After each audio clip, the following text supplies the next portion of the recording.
Thank you, Benjamin, for such extraordinarily beautiful words. I cherish this this friendship based on truth and love very much. This friendship is what brings me here this evening. So it must be a good thing.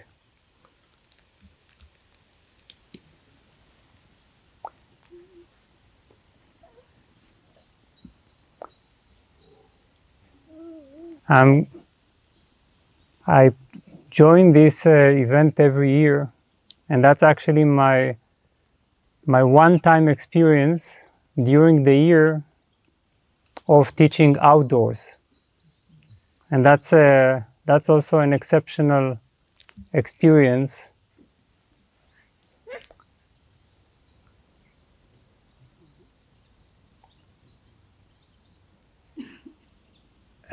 Although I'm going to speak, this is not a lecture. I don't have a sort of an organized plan for teaching. It's more like a sharing and a meditation. Sharing in the sense that that we're simply exploring some very intimate type of experience, state that that is completely shareable because we all share the very same being. And a meditation because whatever is going to be spoken of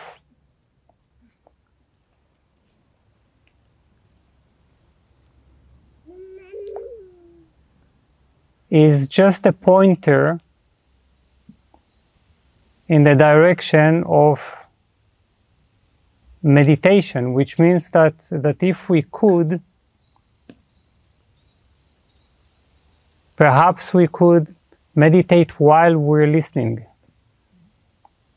turning whatever is being said into self-reflection.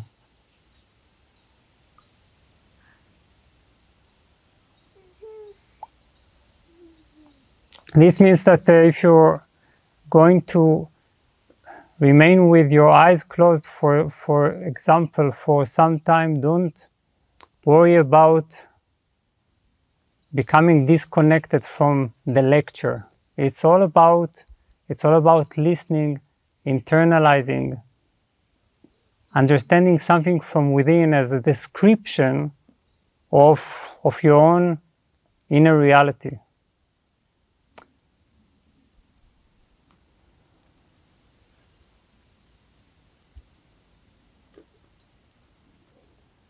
So Benjamin suggested that I would talk about the topic of joy. I understand that joy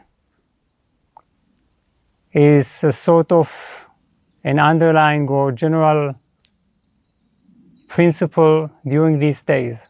I will not do it so directly. I'm going to speak of joy indirectly, but I think we will end up at the very same point of what joy really means. And as my basic statement, the one that I'm going to use as a sort of a guiding light throughout this talk, I'm going to quote one thing that Jiddu Krishnamurti, I don't know if you know Jiddu Krishnamurti, the 20th century philosopher and spiritual teacher, and he once wrote to a friend, "Life is a strange business. Happy is the man who is nothing." I will repeat. Life is a strange business. Happy is the man who is nothing. And this sentence, sometimes you read so much of what the spiritual teachers say, huge books, but eventually you remain with some very simple sentences. And this one sentence has remained with me throughout the years. Happy is the man who is nothing. This sentence connects happiness and being nothing. What does it mean to be nothing? What is this type of happiness of being nothing?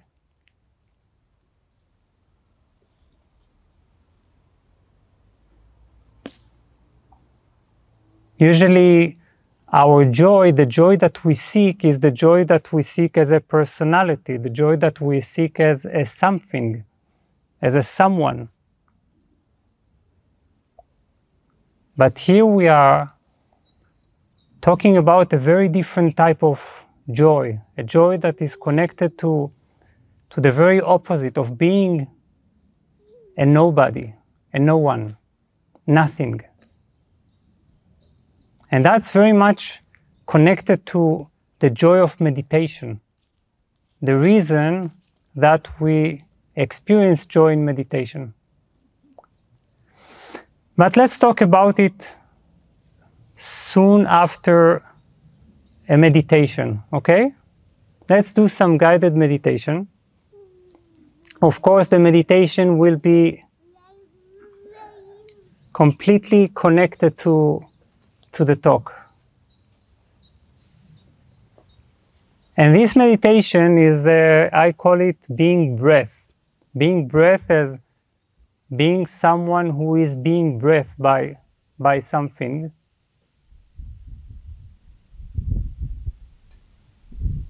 Because usually we speak of breathing as something that is active, something that we do. Breathe more deeply, more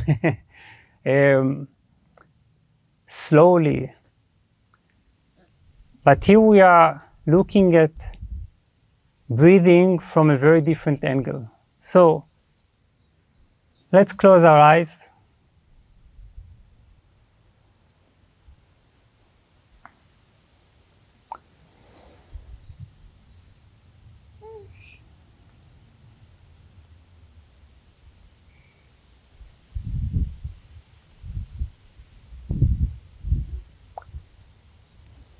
And as we tune in to the rhythm of meditation,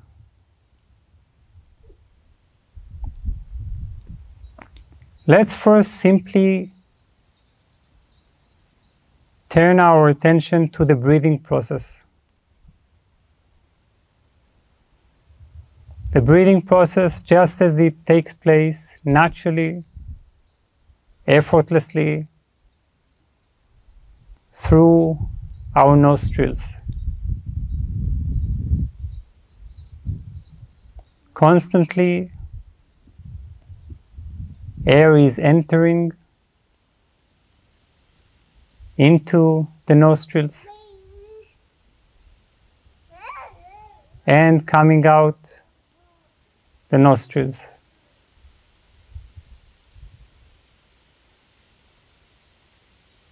And please, as you are focusing on the breathing process, don't try to manipulate it. Don't try to relax it or to change it in any way.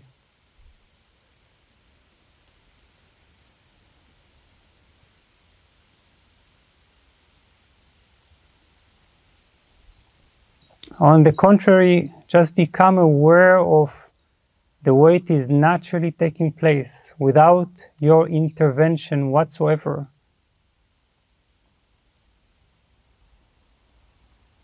It is a sort of a miracle, a form of grace, because it doesn't need your intervention.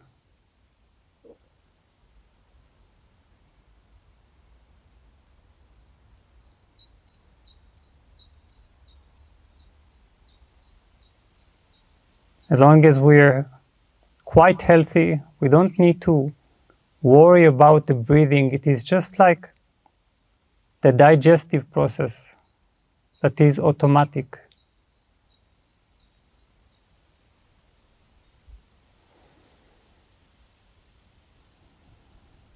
So now as you're relaxing into this natural rhythm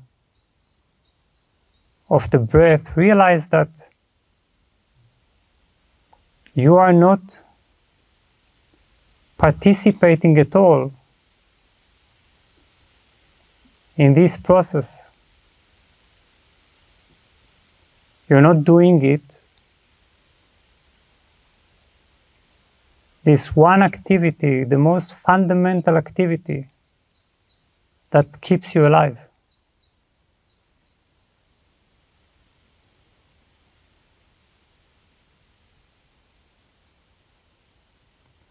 Which means that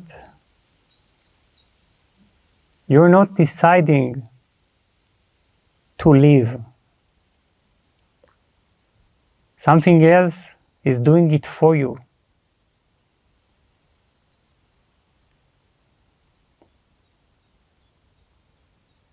Something else is breathing you into existence.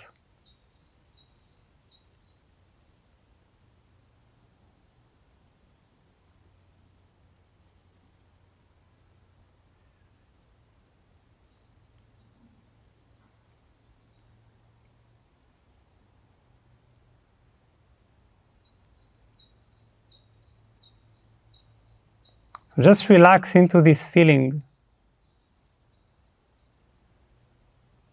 and perhaps begin to feel the presence that surrounds you and that is breathing you into existence.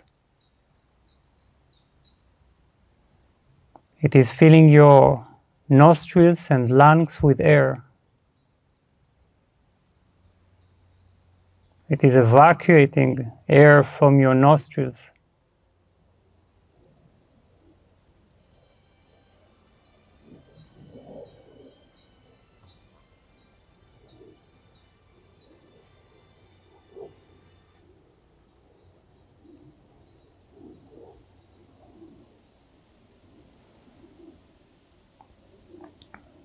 Perhaps you can even feel this presence as if it were behind your back.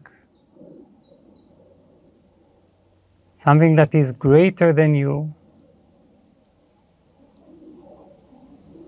that keeps breathing you into existence.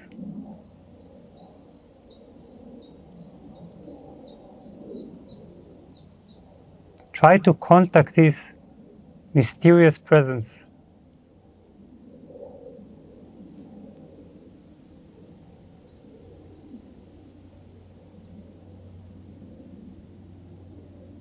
And try to look into it. What is breathing you into existence? Who or what is it?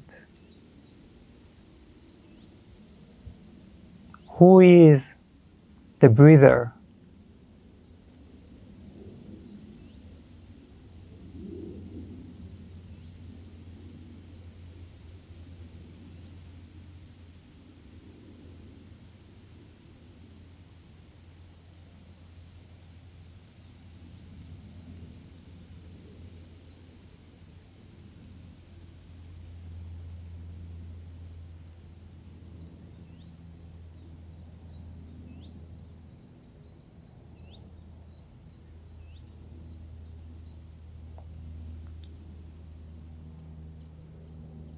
Try to see if you can surrender, feel more and more comfortable in the hands or arms of this breather.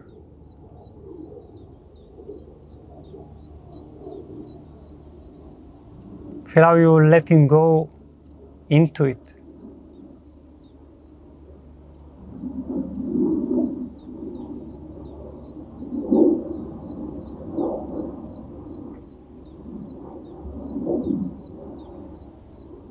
And then slowly realize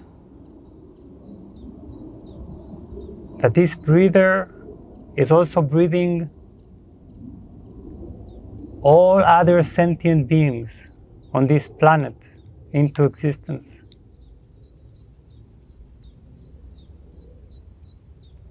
Everyone here in this space is being breathed by this breather. So feel the presence of this one breather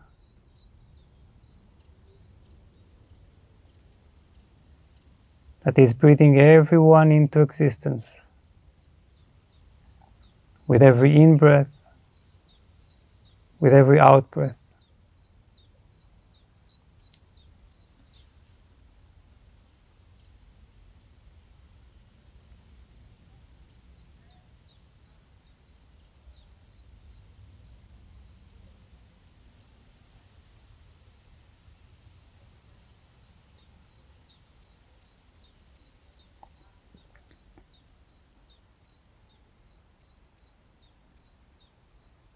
Now try to see if you can shift your identity from the body that is being breathed. Move with all your being into this mysterious breather. So that you can look from the breather, from behind your back, at the body that is being breathed.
Now slowly pour this mysterious being into the body.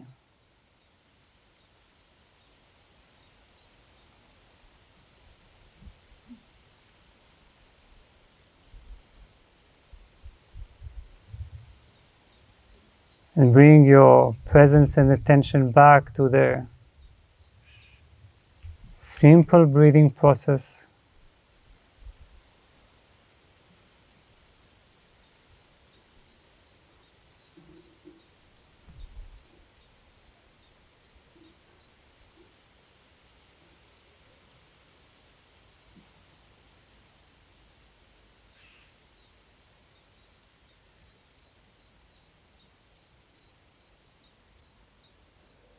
And you can slowly and gently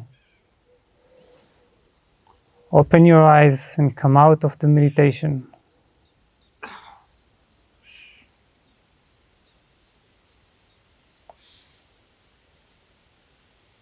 Or remain in it, it doesn't matter.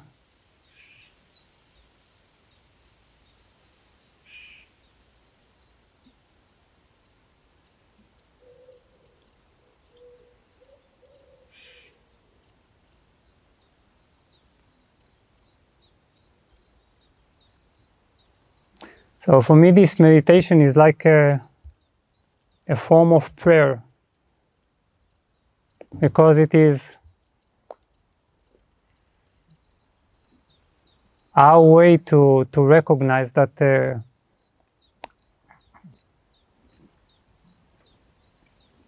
in every breath we actually belong to something greater. And that's a natural, simple reality. It is not some kind of esoteric claim. It is not imagination. It is clear that there is something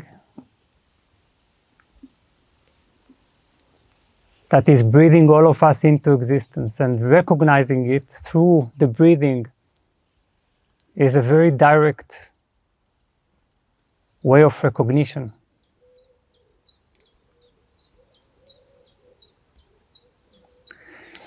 So what I want to talk about is deeply connected to this meditation, obviously, and also to the Krishnamurti sentence, "Happy is the man who is nothing." And I want to talk about meditation from perhaps an unusual perspective. Perhaps we don't think in this way when we enter meditation, and it's good always to deepen our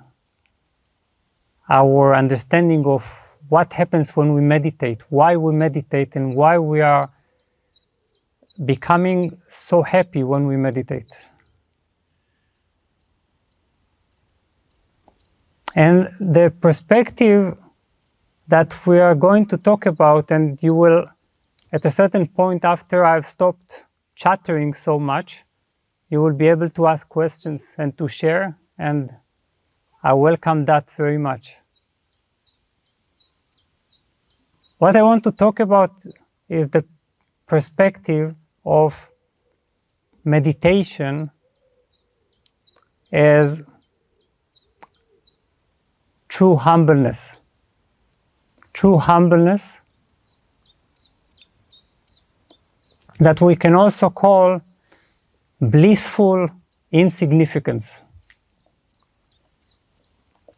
And perhaps we usually don't talk about humbleness in this context.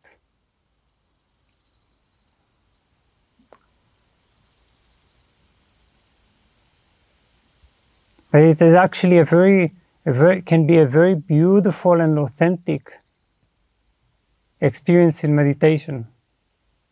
And also, this is just a description of what is actually taking place.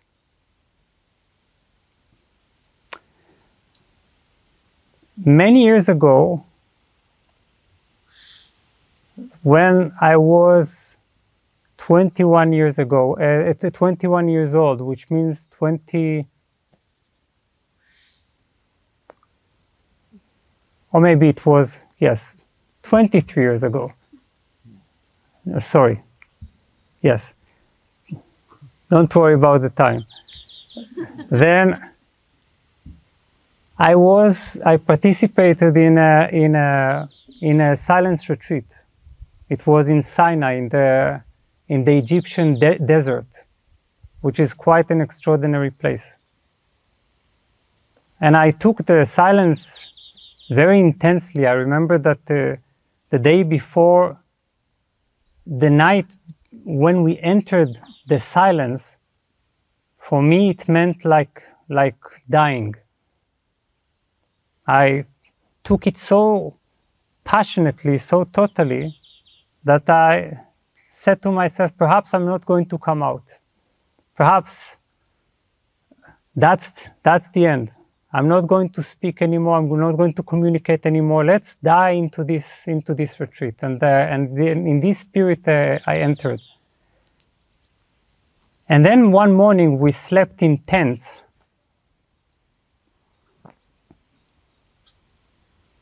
One morning I woke up in the tent with a very blissful realization. The realization was that the world can do very well without me. Suddenly I realized, because I was already in my thought experiment, I was already dead in the silence retreat. I was removed completely from life. I realized that the whole world is going to continue without me, and everything is going to be well. It doesn't have to be on my shoulders. I don't need to feel the burden of responsibility.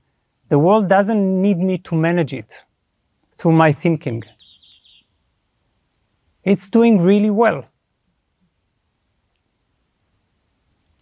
And this very simple understanding released a tremendous bliss.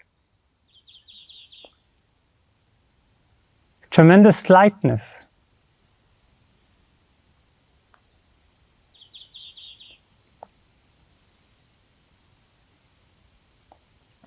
The world didn't need me.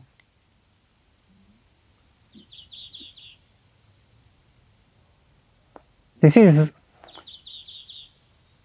sometimes not our feeling, and here is the opposite of true humbleness or blissful insignificance. And the opposite is self-importance. And sometimes we think about self-importance as being extremely arrogant, thinking that we are amazing beings. But this is not how we speak of it in our context. Self-importance is the feeling that our thinking gives us that the entire universe revolves around our story. It's when our attention becomes so drastically limited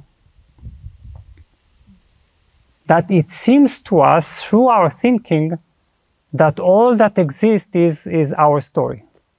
The story that we have in our head, the story of our problems, the story of needing to fix our problems, our worries, our drama. And this is very strange, right? Because I think that a few hundred years ago, there was the Copernican revolution. Right? We all know of the Copernican revolution. It just hasn't reached our thinking. In the Copernican revolution, they have discovered that the universe doesn't revolve around, that our Earth is not the center of the universe, but actually the Earth revolves around the sun. And that made us scientifically insignificant. That was, I think, a very insulting moment in humanity's big drama. But there was, by the way, an amazing and very known video of cosmologist Carl Sagan that he meditated on this picture that now we're having of Earth from space.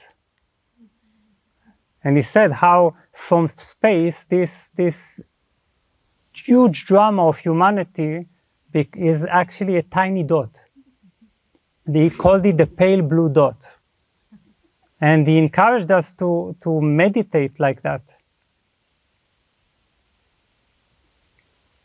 So this kind of scientific breakthrough was amazing, but in our reality, in our daily experience, when we are so deeply engrossed in our thinking, we lose sight, we lose touch with this experience that we are actually revolving around the universe, around the sun, and we feel that everything is centered in us and is about us. This is what I call, in our context, self-importance.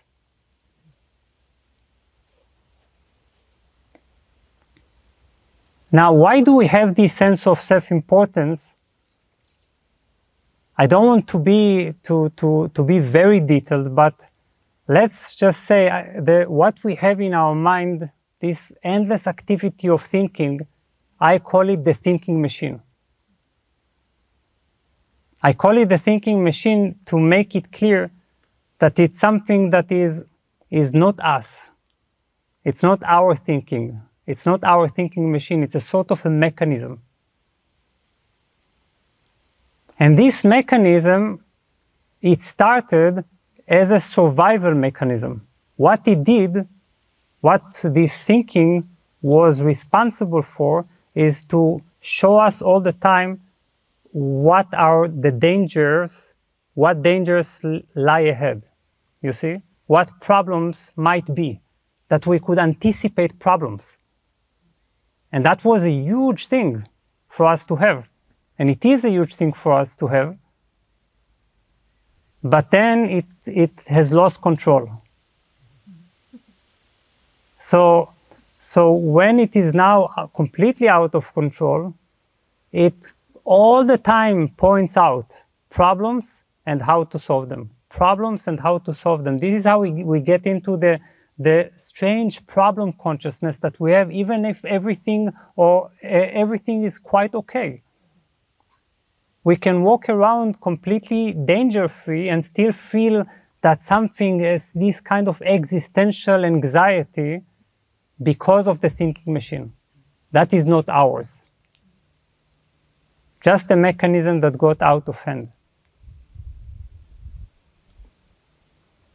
But this thinking machine, because it narrows our attention so much, and we have attention is the most precious thing in the world, the most valuable treasure that we have as human beings. Attention can be as vast as the universe. It can be completely open, without center. It can be the source of bliss. But when attention is contracted, limited, it brings the sense of great suffering, a great dis-ease, because we are trapped in problem consciousness. So this problem consciousness makes us feel so centered in our problems, which means our drama, our story. There is no availability. And of course, when there is no availability, there can be no joy. This is the beginning of what Jiddu Krishnamurti meant to, when he said, happy is the man who is nothing. Which means happy is the man who is available, who has nothing in his or her mind.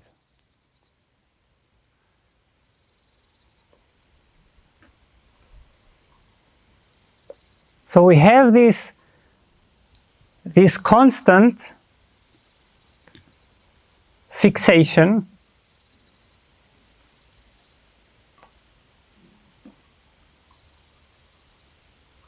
and as a result, what matters to us, because we listen too intently, too attentively to the thinking machine, what matters to us is how we feel at every given moment. We perceive the world, we experience the world through our feelings. The feelings give shape to the world as we experience it. So basically what happens is that we experience our feelings, not the world.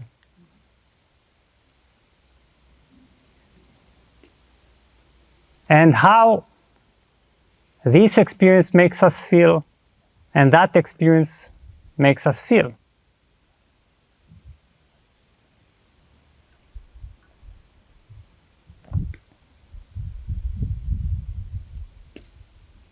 And the last thing that makes us so occupied, so busy within ourselves, so centered, so self-important, is what we can call the project of the self.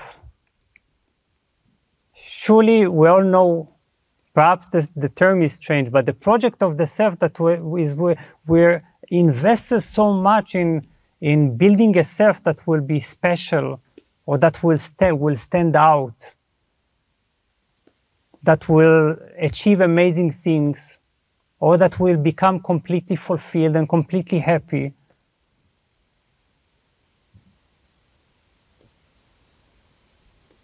So all that makes us very busy.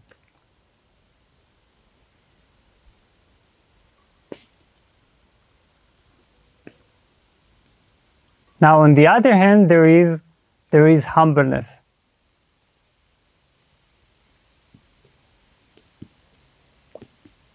And humbleness, we first of all need to understand what this word is all about. Because humbleness is not what we sometimes can say, that is this feeling that we self-degrade ourselves. You know, this feeling, oh yeah, I'm not important at all. Nobody should care about me. Don't notice me, I don't exist. I'm very humble, very lowly. That's not true humbleness. Actually, even self-hatred is in a way a form of self-importance in our context, because it's still being busy all the time with myself, right? I hate myself. I'm so sad. I don't deserve to live. Then this means that I'm still very focused on my drama, on what I get or don't get, what I deserve and I don't deserve.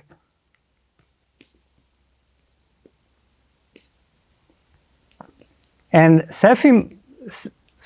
self-importance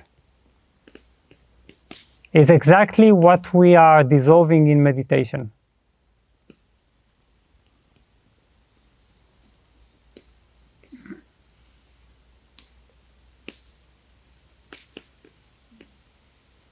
Why? Because in meditation,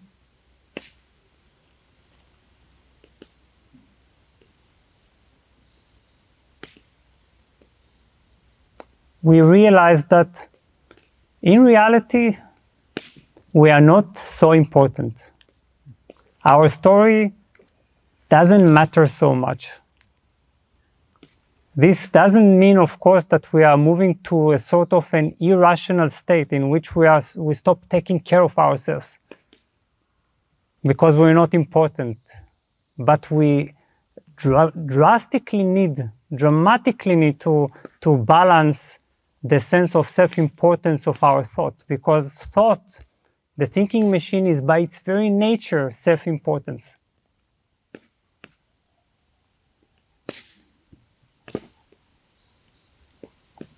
So in meditation, what happens is that we are closing our eyes,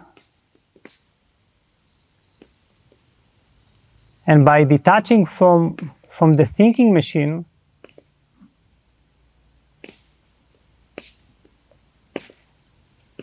we are acknowledging that our big story, our emotional storms, all that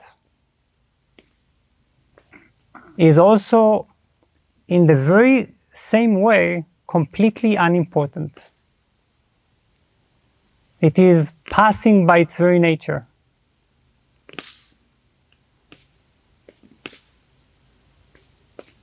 Perhaps it's not so important what we feel.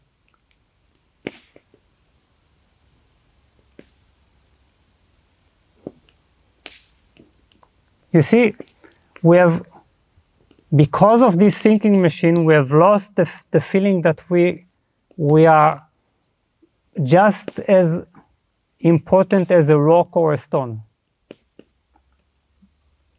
Do you understand? It's like this tree here is as important or as unimportant as we are, but also the smallest stone. And to be able to share this simultaneous significance and insignificance is a complete bliss. You realize that you're just one of the things of the universe.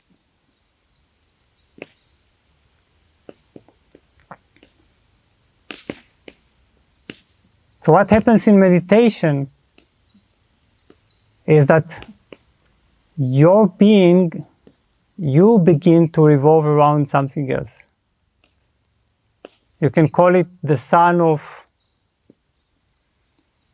your true being, or around the universe, but you're just one of those things.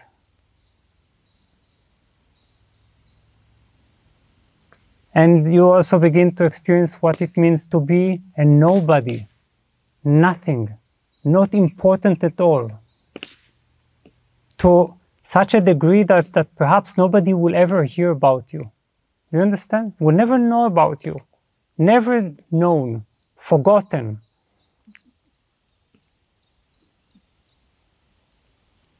And this too, of course, to the thinking machine, this is really dangerous, because the feeling that you are unnoticed is like death. But in meditation, the feeling that you are unnoticed is bliss.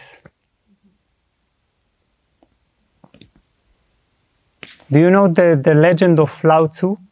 How he, at least the way I've heard it. Lao Tzu, he was the so-called founder of Taoism. It surely didn't mean to found anything. He was, at a certain point, he decided to retire from all activity and to go into the mountains.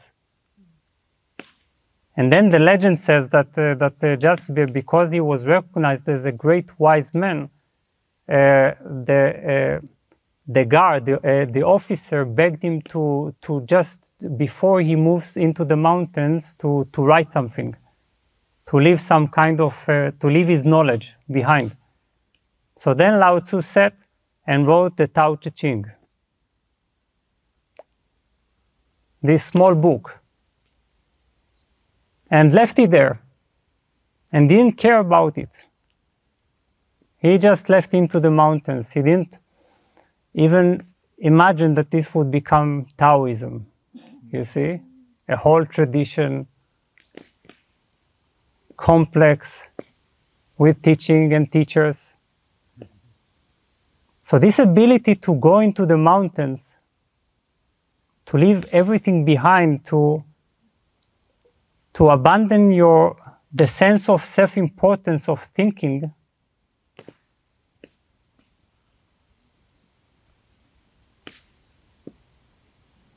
is actually a source of true happiness.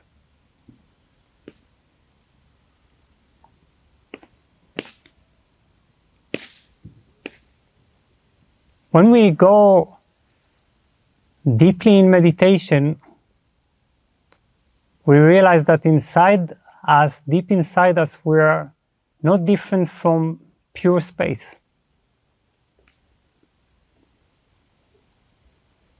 And this pure space is this sense of being nothing.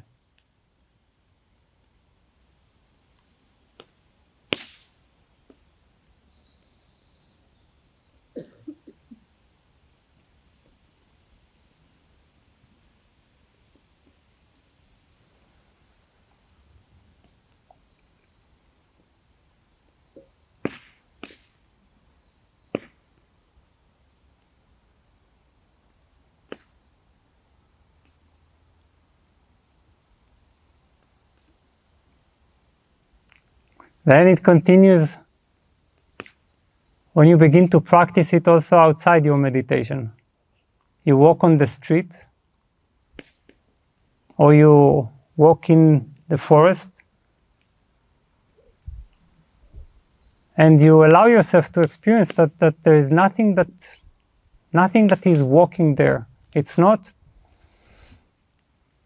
me that is walking. I can abandon this feeling. I can be transparent like air.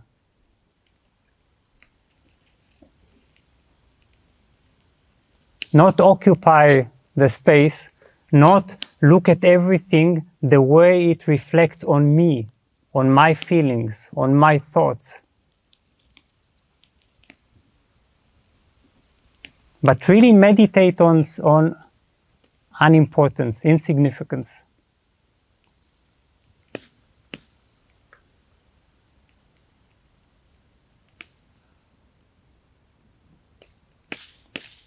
And there is something quite extraordinary that takes place if you really go all the way with this blissful insignificance.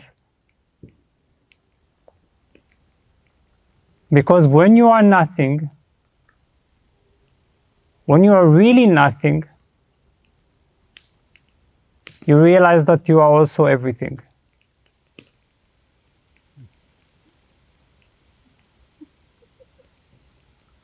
this air, this space that you are, has absolutely no separation, no borderline separating it from everything else.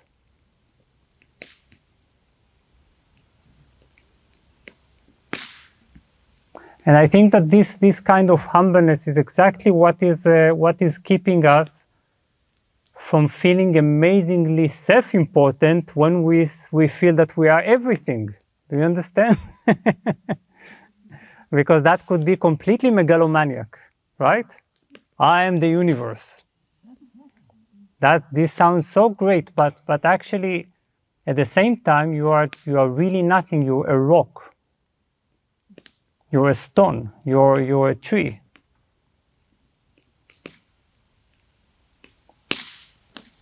This is also the beauty of meditation, because it teaches us humbleness not as a sort of a virtue, something moral. You know, humbleness as morality, that it sounds like very, very beautiful, or in terms of human morality. Somebody who is simple, somebody who is humble, who is not proud or arrogant. But meditation shows us that this is a matter of clarity. A simple matter of clarity is simply seeing you as you are.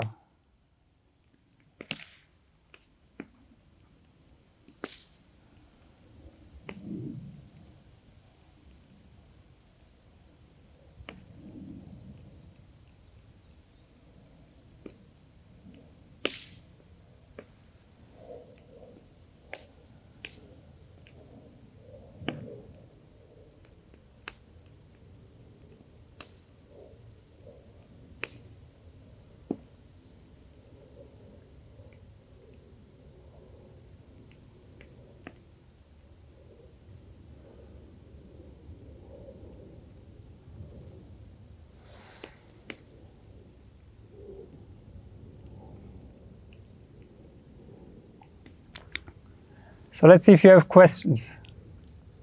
Yes, please. It's very funny because even during your talk and your beautiful quote, and I was very much on core and I loved what you were saying, another quote came to my mind.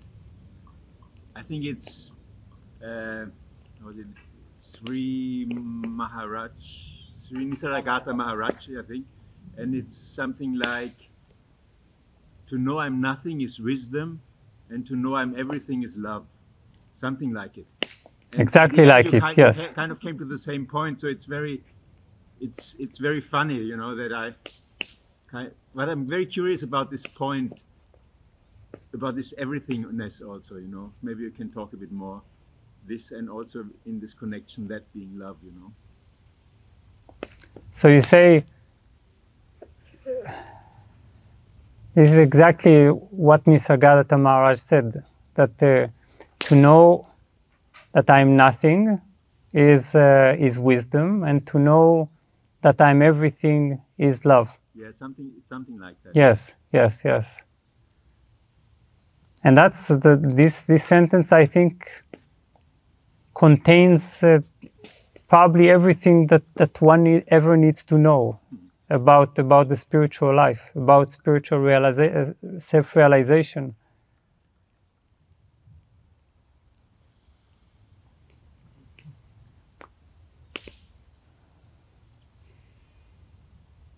So we say that nothing is when we realize that the more we go deeply within, what we find there is space. We don't find there a personality.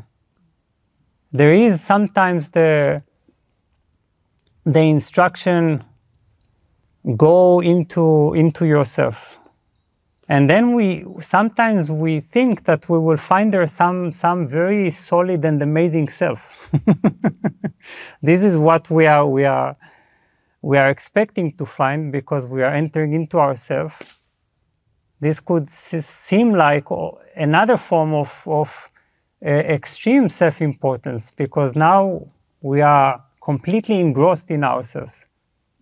But then we're realizing that instead of a self, this self-existence is dissolving into pure existence.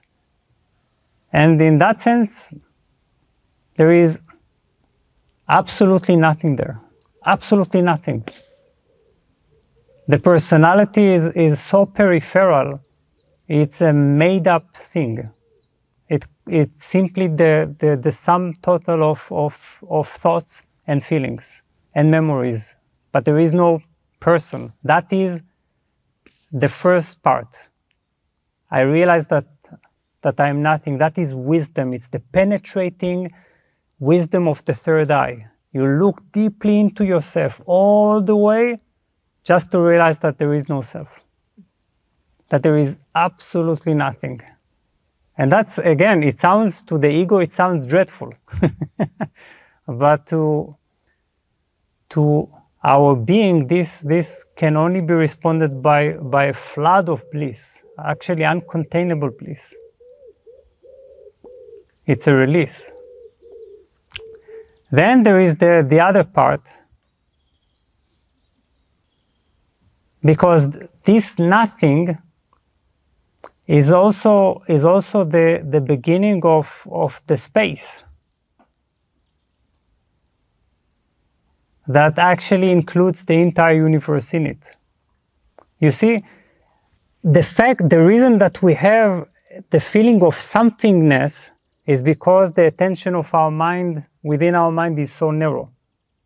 Then it feels that the borderline that is separating our mind from the rest of the universe is very clear, you see? I'm here, and everything else is here. But what happens if this is space? What happens if there's nothing? What the next thing that happens is that the borderline is beginning to dissolve.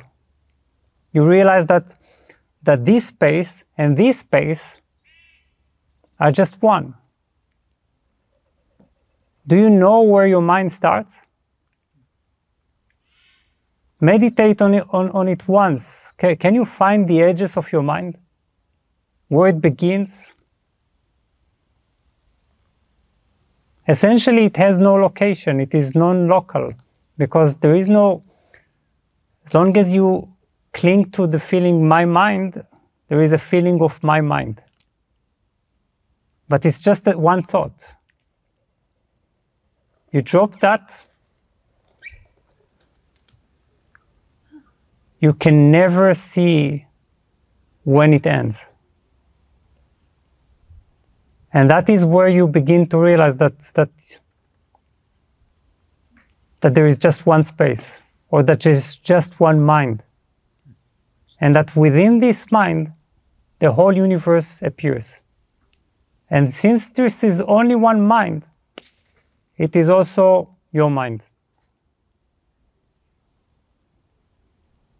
So that's everything. And in this everything, there is this all-inclusiveness. It's very different from the nothing.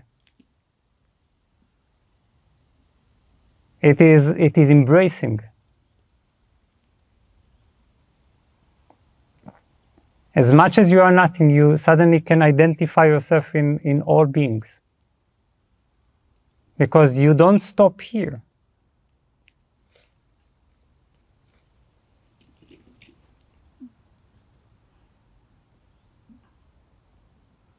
Yes. Thank you for asking that. So, possibly I'm conflating different ideas. Yes. But I wonder, how do you understand the process of reflection and all of this, and communicating ideas like this? Because it's a very discursive process, and this thinking machine that we mentioned earlier plays a part in that, I think. So it feels somewhat entangled. Entangled what? The thinking machine and the inquiry? to think that within us we have this expansive Yes. inner universe, but to get to the point that we understand these depths, it is a discursive process. Yes, So it includes that also. Yes, yes, yes, but it has nothing to do with the thinking machine. That's the beautiful thing. The thinking machine, pay attention to the term, is completely mechanical. It is a mechanical process that is only producing conditioning based on memory, based on past. It has absolutely no intelligence. But when you're starting to inquire like that, you're activating a different faculty of your mind. You see, the mind, and this is an extremely important thing, the mind is not the thinking machine. Sometimes because people think the mind is the thinking machine, they try to kill the mind. Do you know this? Sometimes we get the instruction, drop the mind. You cannot drop the mind. If you drop the mind, well, you will not do very well. Do you understand? So you need the mind. With the mind, you understand everything. With the mind, you meditate. With the mind, you expand. With the mind, you become enlightened. I'm saying because there is no such thing as becoming enlightened. But the mind has at least 3 faculties. The thinking machine is something like 0.0001% within the mind, but because our attention is so narrowed, we only look at it and we think that this is the mind, you see?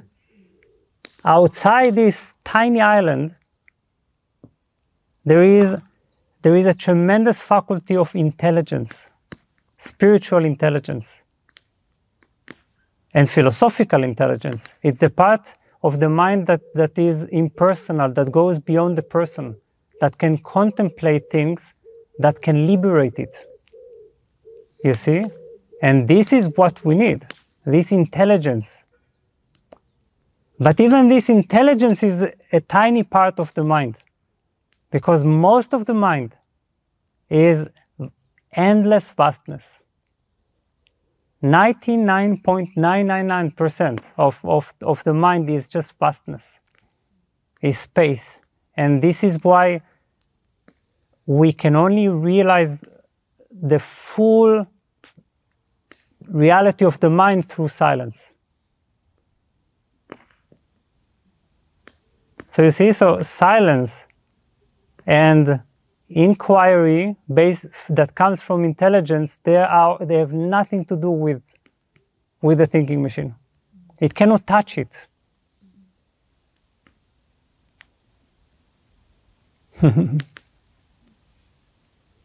Thank you. Yes, please. Thank you so much for all what you're sharing. I totally experienced all this while you're talking, and my thinking machine came up and asked the question. Not your thinking machine. The thinking machine came up.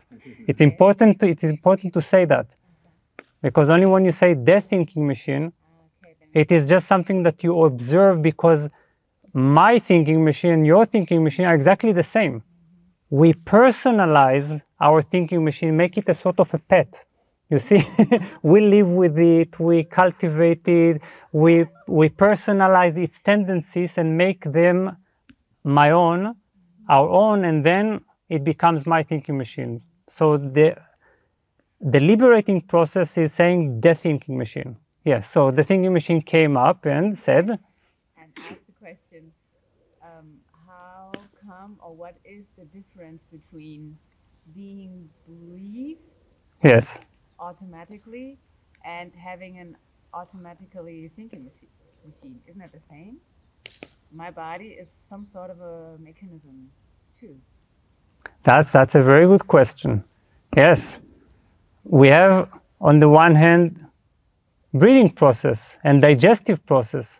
They are mostly automatic, right? Thank God. We don't need to worry about an apple being digested. We only do the eating. So, but our responsibility is to decide what enters our body, of course. In the same way, we need to be relaxed enough to enable a relatively natural breathing process, a healthy capacity. But then you say, also the thinking machine is automatic. It goes by itself. So we don't do it, and it is true. The thinking machine has started its activity since the beginning of human culture. At the very first moment humans were able to think, and at the beginning it just enabled them to locate dangers. Then it started developing into anticipating dangers, and then anticipating non-existent dangers, then anticipating emotional dangers, you see, and so on and so on. And then it became this thing that all the time thinks, prepares, plans, worries, makes sure. So this is automatic by now. You have entered into this world, and you are just inheriting the gift, this gift of humanity. You see, you are internalizing in your brain this collective and mental field. Now, the thing is that there is only one thing in the world that we need to really take care of. That is only our responsibility and not even God's. And that is the quality of the mind.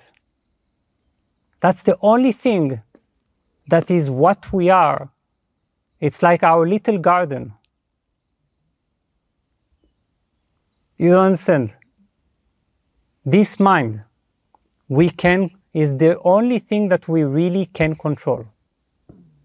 Through our understanding, through meditation, through inquiry, through intelligence, this is the only thing, because most of life we can't control.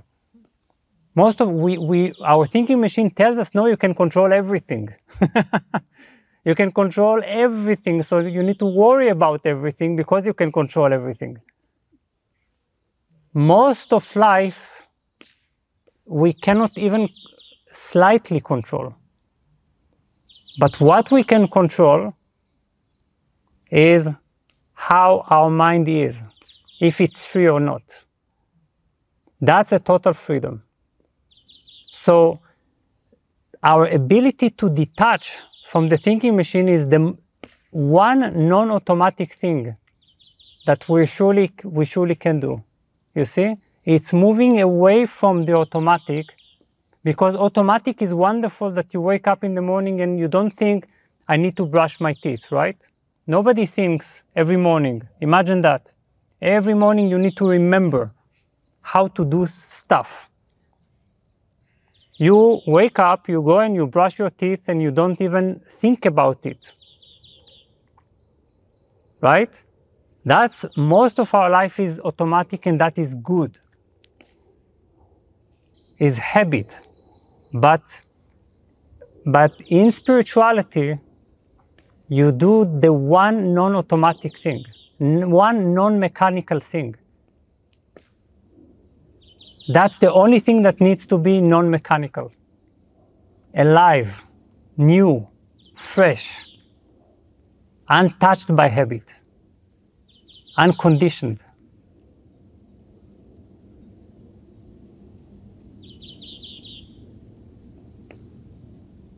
Because if this is untouched, non-mechanical, you can no longer suffer, ever.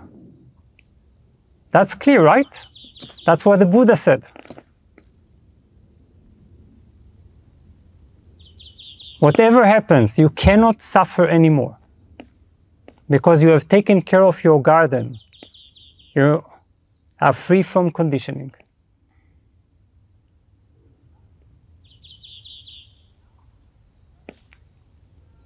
That's why spirituality is sometimes, sometimes difficult. They say just relax, but if you are really taking it seriously, you can't really only relax, because you are like a salmon fish. You are trying to swim against the stream of the thinking machine, you see? So sometimes it feels like you're struggling within yourself. But every struggle that you have to become free and to be unconditioned is worth it. Because it begins to create a momentum. At a certain point, this momentum will bring you to a state in which there is absolutely no effort. The thinking machine will become like a very, very distant echo that has no power over you anymore. It cannot promise you anymore anything. It cannot attract you to do certain things in the name of so-called happiness,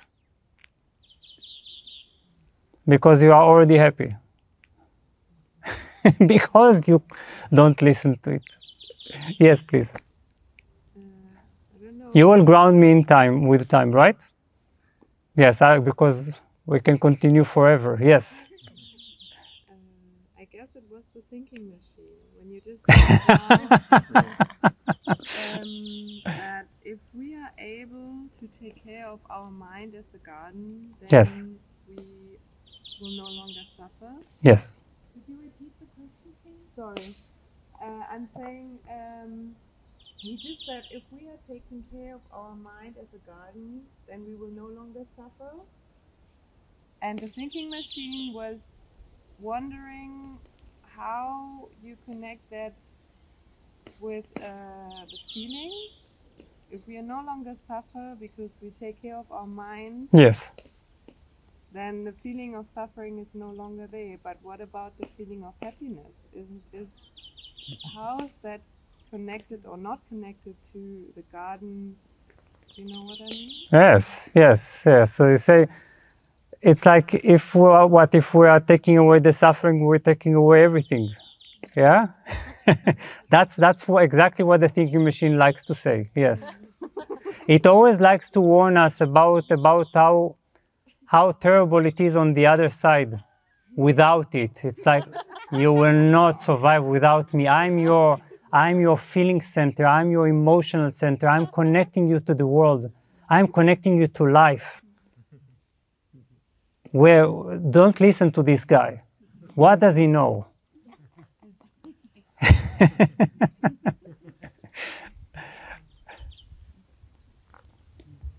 Yes, because to the thinking machine, this no suffering sounds like basically dying, you see? Like nothing is happening anymore.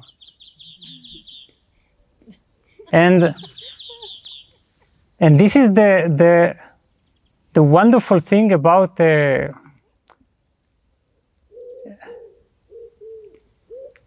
being outside the thinking machine, is that you realize that to a certain degree, whenever you detach from it, it's the first time that you're actually feeling.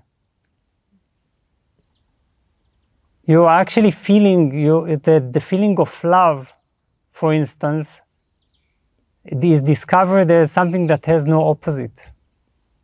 The thinking machine only knows love that can change into hate. It only knows conflict, you see. It knows how to gain things and to lose it, to contradict itself, because that's thoughts. They come in pairs, pleasure and pain, love, hate. But outside it, you discover for the first time joy that cannot be turned into depression, love that cannot be turned into hatred, happiness that cannot be turned into suffering,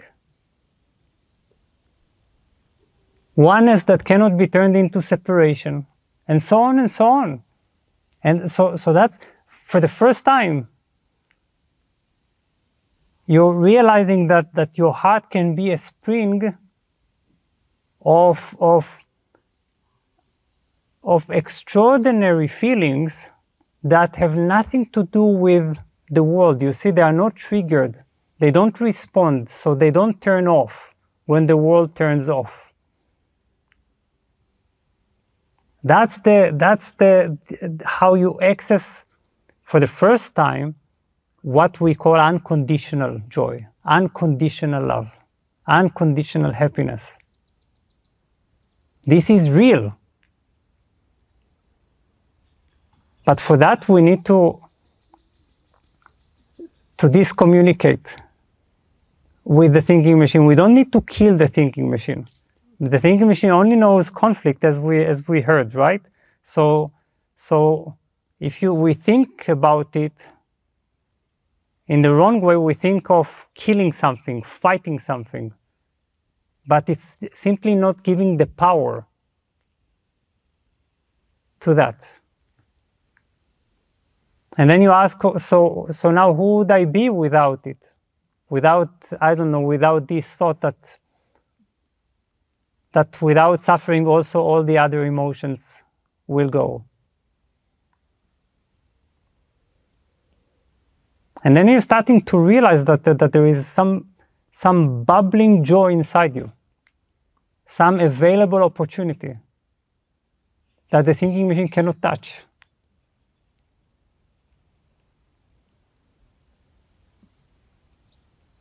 And isn't that joyful?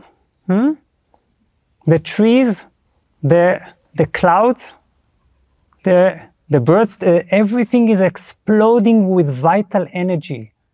When we are in our thinking machine, the thinking machine, we lose touch with this vitality.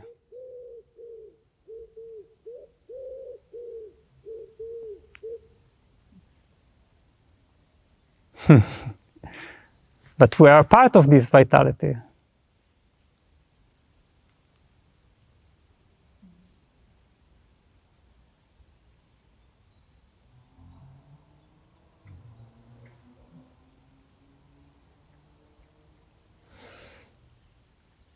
Right? We don't need to rely on our own mental and emotional sources.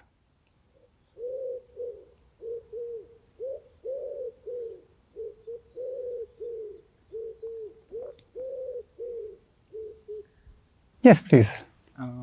The thinking machine doesn't like that you compare us to a stone. Okay. Because at least we can align our actions to a higher self. Yes. So I like it. Now all the questions consciously use this reference of the thinking machine, and actually this is I'm very happy about it, because it helps us slowly to begin to see how there is the mind, and then there is the activity that keeps chattering, and that we have the power to identify with it. As soon as we identify with it, it becomes powerful, and we become it. You see. And at a certain point, we are the thinking machine. It's and that's when life becomes extremely narrow. So,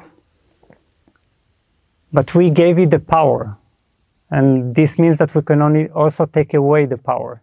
It's the power of attention. You see, the power of attention. So the thinking machine says that's not okay to compare humans who are conscious, are capable of moving to the highest peak of consciousness and to become one with the universe, to a stone, right?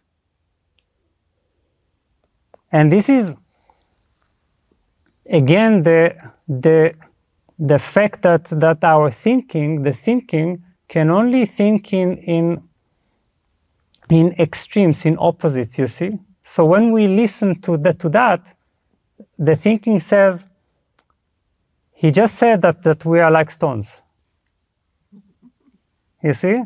As if saying that we are like stones in terms of importance means that we have no significance as human beings, or no higher role. And there is absolutely no doubt that the fact that we can sit here and make this talk is because we have this capacity. By the way, this capacity is not ours. It belongs to the universe. There is this very known sentence that is said by scientists and spiritual teachers alike. Alan Watts, Eckhart Tolle, Carl Sagan, and others, they say we are a way for the universe to experience itself. So that our mind is not our own. It's like a tree. It's like a stone. It belongs to the universe. We only make it possible through this mind for the universe to know itself. Just like now as we talk, we are fulfilling our destiny. That's why we're happy, perhaps.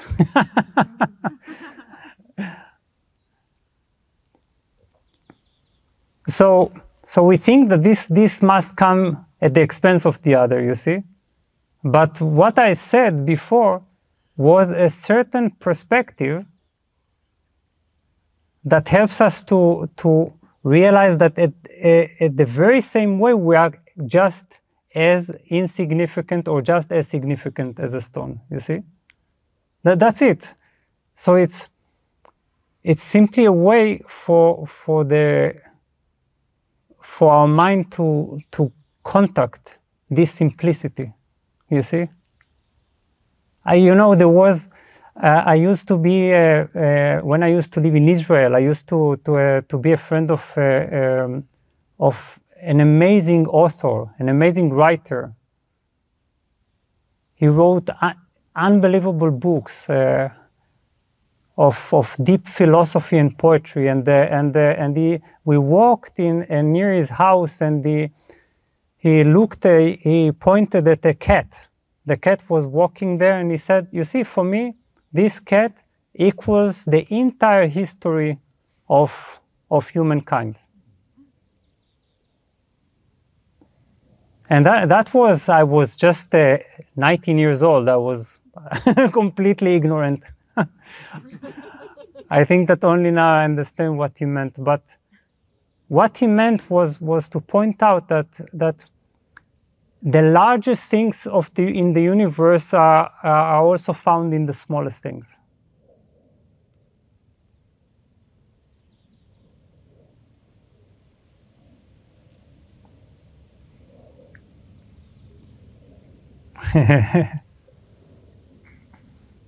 Now I would ground. I'm sorry? I would ground now. Okay, so could we just meditate for a few minutes? Just to conclude it.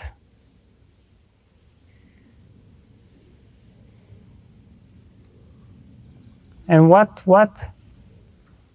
I would ask you to do, whether in closed eyes or open eyes, just to feel how you can unfocus your attention. Sometimes we understand meditation as focusing on something. But focusing on something can easily become, again, a narrowing down of our attention.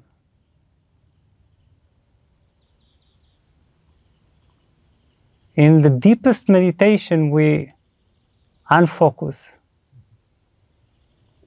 So feel how your attention moves from a fixation on one point and begins to expand, to open up.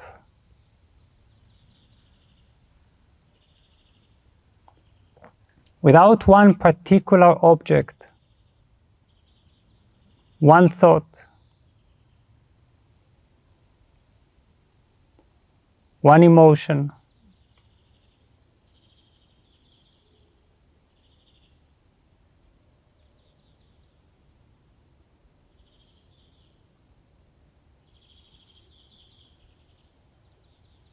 not focusing on one thing,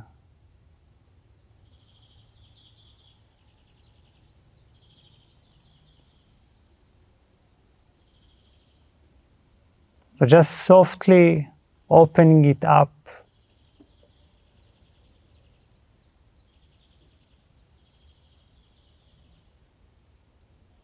without a center.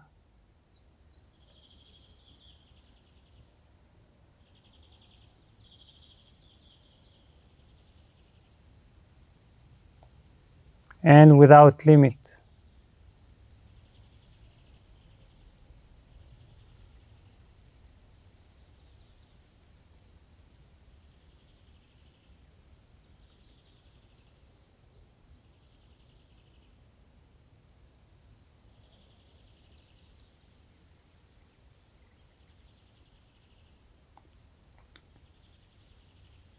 And in this openness, see if you can find an edge to the mind.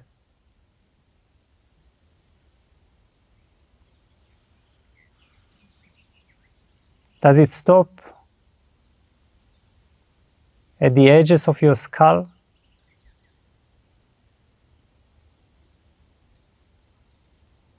Or does it go as far as the sound of birds?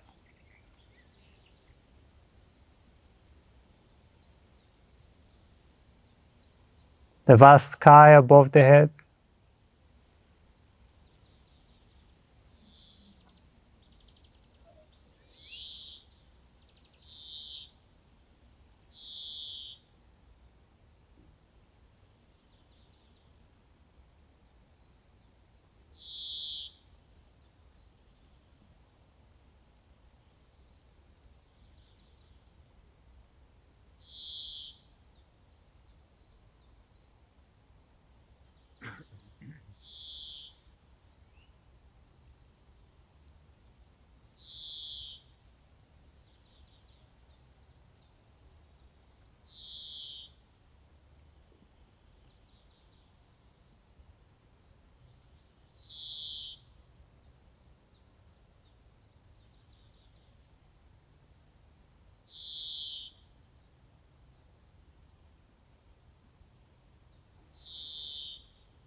Thank you so much for your participation, attention, and wonderful questions.